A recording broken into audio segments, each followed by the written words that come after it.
welcome to my channel. I'm in coaching center. So today I'm going to explain your 11th standard English 12th chapter, The Gentleman of Verona. It is written by H.A. Cronin. So first para, as we drove through the foothills of the Alps, two small boys stopped us on the outskirts of the Verona. They were selling wild strawberries, bright scarlet berries that looked delicious against the dark green leaves lining the wicker basket. So, as the poet was going to a foothills, there in the outskirts of the place called Verona, they saw two boys who were selling the wild strawberries, bright scarlet berries, and yeah, the poet thought it looked for poet very much delicious. So he take the basket and he took the basket and he gone to buy that. So don't buy it, warned Luigi, our cashier's driver. You will get fruit much better in Verona. Besides these boys, he shrugged his shoulders to convey his disapproval of their shabby appearance. On one boy had hand on a worn jersey and cut off khaki pants. The other one a shortened army tunic gathered in loose folds about the skinny frame, yet gazing at the two little figure with their brown skins, tangled hairs and dark earnest eyes, we felt ourselves strangely attracted. My companion spoke to the boys, discovered that they were brothers. Nicola the elder was 13. Japo, who barely came up to door handle of the car, was nearby 12. We bought their biggest basket, then set off towards town. Verona is a lovely city, rich in history, with the white medieval streets and splendid buildings of an aqueous pale honey color. Romeo and Juliet are reputed to have lived there, bombed in the recent war, and it has lost its bridge but not its beauty or charm. Next morning, coming out of our hotel, we drew up short. There bent our shine boxes beside the fountain in the public square, doing the brisk business, where our two young friends of previous afternoon were watched for a few moments. Then, as trade slackened, we went over. They greeted us with friendly faces. I thought you picked fruit for a living, I said. We do many things, sir, Nicola answered seriously. He glanced at us hopefully.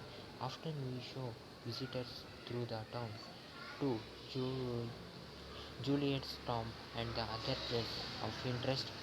All right, I smiled. You take us along. As we made the rounds, my interest was again provoked by their remarkable demeanors. They were childish enough and in many ways quite artless. Jacopo, although his lips were paler than they. So, as the poet saw the two boys were selling the strawberries, so the car driver, whose name is Luigi, said, "Don't buy, sir," he said. "You will get the fruits much better in the Verona," the car driver said. Besides these boys, they are very much poor and their shabby appearance, as the one boy wore a jersey and his cut off khaki pant. One boy wore and other was shortened army and folded about his skinny frame.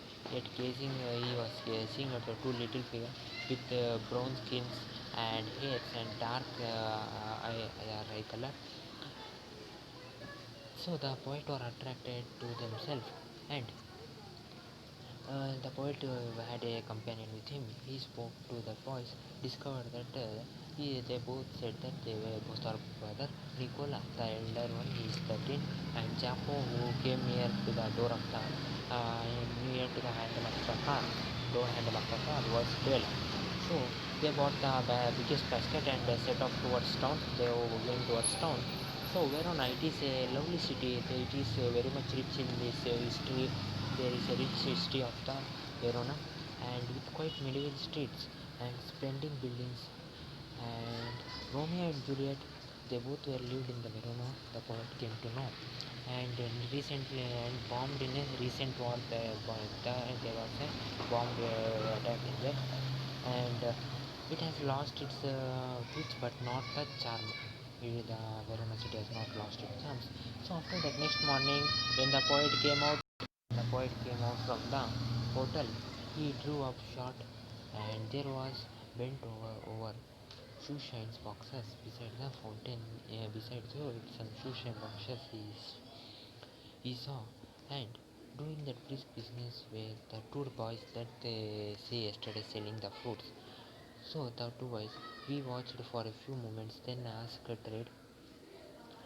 So then they asked that two boys, and the poet says that I thought you picked fruits for a living. The poet said. So the two boys says, we do many things, sir. Nicola answered for the poet.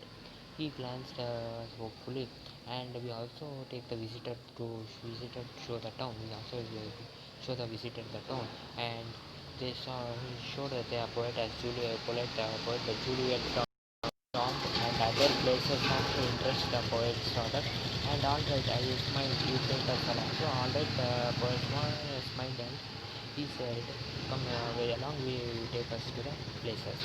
As we round made them, there were interesting things, and Japo, although his lips were pallid,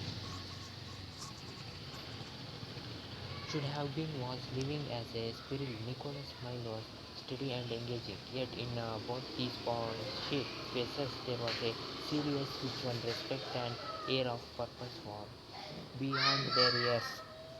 So in the week which followed, we saw them frequently for the proved extremely useful to us. If we wanted a pack of American cigarettes or seats for the opera or the name of a good restaurant that could provide good ravioli, Nicola and Jacopo could be relied upon to satisfy our needs with their usual cheerful competence. When what struck one most was their unremitting willingness to work during these summer days under the hot sun, and in the long evening when the air blew chill from the mountains. They shined shoes, sold fruits, asked the newspaper, conducted tourist rounds to the town, ran around, exploited every avenue which the troubled economy of the town left open to them. One night we came upon them in the windy and deserted square, resting on a stone pavement beneath and pan arc light. Nicholas sat upright, his face drawn by fatigue. A bundle of unsold newspaper lay at his feet, while Zappo, his head pillowed upon his brother's shoulder, was asleep. So it was nearly midnight. Why are you out so late, Nicola? He had started sharply as I spoke, but now he gave me his quiet, independent glance. Waiting for the last bus from Padua. We shall sell all our papers when it comes in. Must you keep at it so hard? You both look rather tired. We are not complaining, sir. He turned while perfect polite, discourage further injury. Next morning when I went over the fountain, my sister I said, Nicola, the way you and Jaco work. So the poet says, Nicola and our smile is very much nice, and both the brother look serious. So in this week, while many works they saw both the things. So the poet thought that these poor boys will be useful for us when they want the American cigarette or seats for opera or the name of a good restaurant that provide them the volley. So as they were the poet, so one day during the summer day, under a hot sun and in a long evening when the air was blowing from the chill mountains, they shined shoes, they sold the newspaper, they sold fruits, newspaper, conducted tourists to the town, ran in, and they exploited many other things to get the revenue. And one night, what happened means they came upon them in a windy and deserted square, resting on the. So they both were resting on the pavement, stone pavement beneath at the pan corners. So as Nicholas sat upright, his face was vertical, and a bundle of unsold newspaper was in the near at his feet. while Japo he was sleeping on the shoulder of the Nicola. So the poet asked him, "Why are you out so late, Nicola?"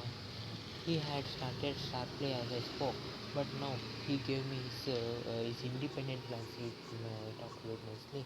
Waiting for the last bus from Padua, we shall sell all our newspaper when it comes in. So they will sell the newspaper at the last when it comes in. Must you keep at it so hard? You both look very much tired, the poet says. We are not complaining, sir. His turn, while perfectly polite, discouraged further inquiry. The next morning, when the poet went to the fountain, shined, he asked Nicola where you are working. The next fellow says, quite a bit. You spend nothing on clothes. You eat little enough. When I see you having a meal, it's usually black bread and figs. Tell me, what do you do with your money? He colored deeply under his sunburn, then drew pale his gaze fell to the ground. You must be saving up to emigrate to America, I suggest. He looks at me sideways, spoke with an effort. We should greatly like to go to the States, but here at the present we have other plans. What plan? He smiled uncomfortably with that remote air which never failed to baffle me. Just plans, sir. He answered in a low voice. Well, I said, we are leaving on Monday. Is there anything I can do for you before we go? Nicholas shook his head, but suddenly Jack's nostrils quailed like a puppy's and he pricked up a lip. Sir, he burst out. Every Sunday we make a visit to the country to Poleta, 30 kilometers from here. Usually we hire bicycle, but tomorrow, since you are so kind, you might send us in your car. I had already told he might have the Sunday off. However, I answered I will drive you out myself. There was a pause. Nicola was glaring at his young brother in vexation. We could not think of troubling you, sir. I won't. I won't be any trouble. He bit his lips. Then, in rather put off tone, he said very well. So after that, seeing them, the poet next day he comes to the hills and he says, "You does not spend more money on clothes, you does not eat more. I have seen you just eat black bread and figs." The poet tells to Nicola and Chapo, "And tell me, where do you what do you do with your money?" He colored deeply under the sun he saw, not the sun and he saw, at the sun and he say, the poet also say, uh, you must be planning to saving the money for emigrating to America, the poet says. He looks sideways, he spoke with little bit effort. We should greatly like to go to states, he says. But here at present we have some other plans, he also says. What plan? So the Nicholas smiled uncomfortably. Just a plan, sir, he answered in a low voice. Well, the poet said, well, I am leaving on Monday. Is there anything I can do for you before I go away? The poet says. Next, well, Nicholas shook his head, but suddenly Japo says, like a small puppy, says, burst out. Every Sunday we make a visit to country to Polata, they goes. That is 30 kilometers from here from them.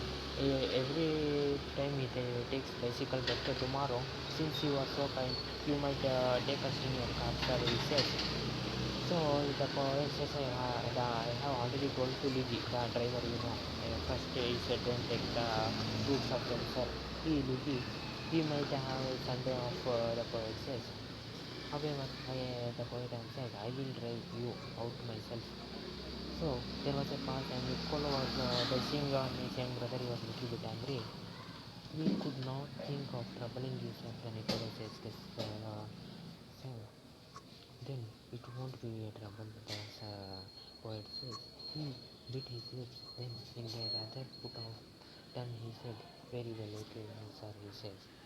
So this was the first part. I will explain the other still topics of this chapter in my next video. So to gentlemen of Verona, I think till here you understand, I think so. So okay friends, like the video, comment on my video, subscribe my channel and coaching center for more video. I will see you in the next video explaining the other chapter Till then, see you, take care, have a nice day, bye, my friends.